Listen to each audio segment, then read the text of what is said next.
Hello everyone, this is Ayush Panchal and I'm here to explain my project CashewGuard AI for Cashew Disease Classification using convolutional neural network and transfer learning.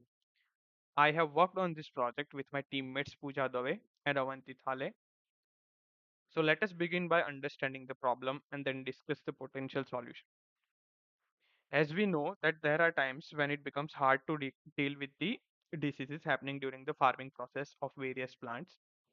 Here I would like to talk about the cashew plants in particular. Our main objective is to identify various diseases affecting cashew plants such as anthracnose, red rust, gummosis, and among others.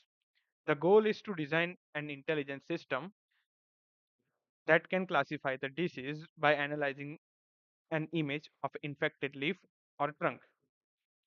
For this purpose, we are going to leverage the power of computer vision, deep learning, and transfer learning techniques.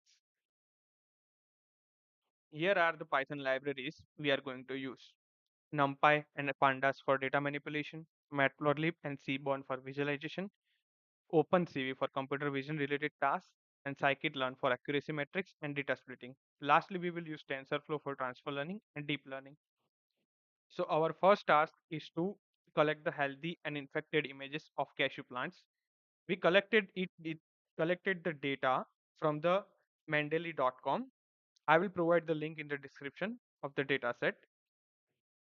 Moving forward, we will load the images and their respective class labels into variables for further analysis.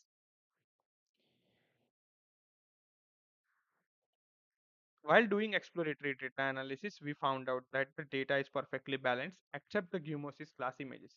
Here we can see every class is having at least 20% of the data images, where gummosis only has 8%.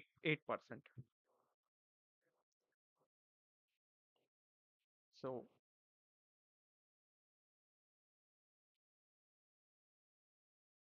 here are the example images from each class in the dataset. We can see red rust image, anthracnose, healthy image, gummosis, and leaf miner. Here we can see that the anthracnose and leaf miner kinda looks identical to each other. Going forward, we will split the data into training and testing parts and perform one-hot encoding because our deep learning algorithm does not understand human language but numbers only. We will leverage the help of transfer learning. So what is transfer learning? As we know that the deep convolution neural network models may take days or even weeks to train on very large data sets.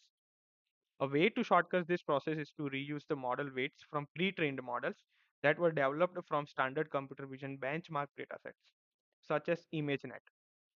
Top performing model can be downloaded and used directly or integrated into a new model for your own computer vision problems.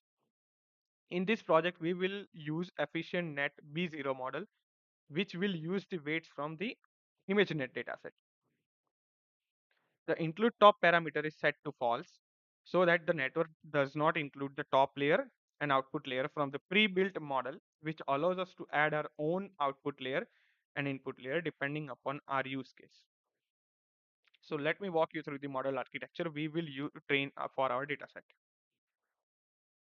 So this is our input layer. The dimension of input layer will be 224 cross 224 cross 3, and 3 basically refers to the uh, input channel of color. And lastly, we will have our output layer. So we have added three layers: global average pooling, dropout layer, and dense layer. For model compilation, we have used categorical cross entropy for loss, Adam optimizer for gradient descent, and accuracy as our metric. For callbacks function, we have used a tensor board for accuracy and loss visualization during training, model checkpoint for saving the best model, and reduce learning rate on plateau for reduction of learning rate whenever plateau is detected in the gradient descent process.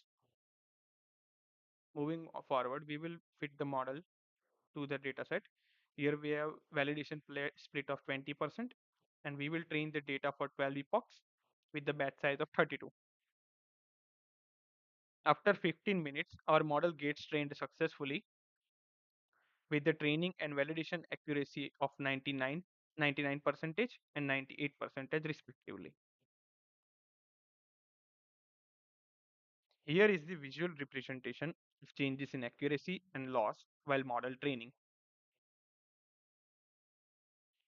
Moving forward, now it's time to make prediction on test data and measure the accuracy of the test data. We will be using classification report and confusion metrics.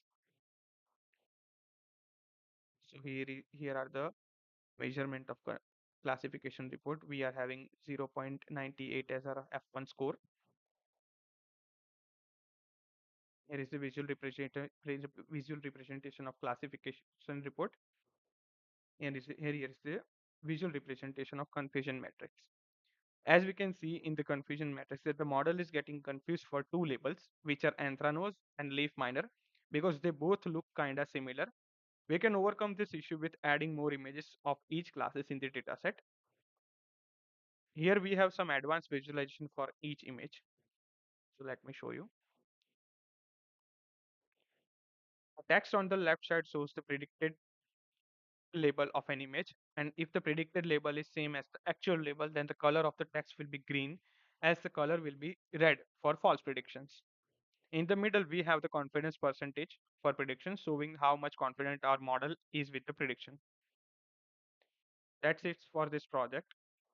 Now let's discuss the future scope of this.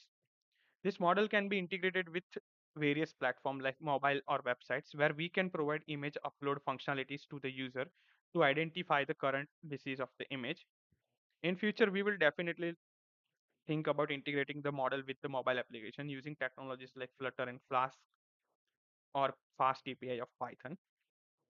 We can extend this application for multiple plants such as tomato, maize, potato, and many more. We can also create an autonomous drone system and integrate our model, which can monitor the crop fields timely to detect any disease happening. Our tool will be very helpful to the farmers. And lastly, thank you guys for watching till the end. Please leave a like if you enjoyed our project and drop your suggestions or questions in the comment box. See you all in the next video. Bye bye. Take care.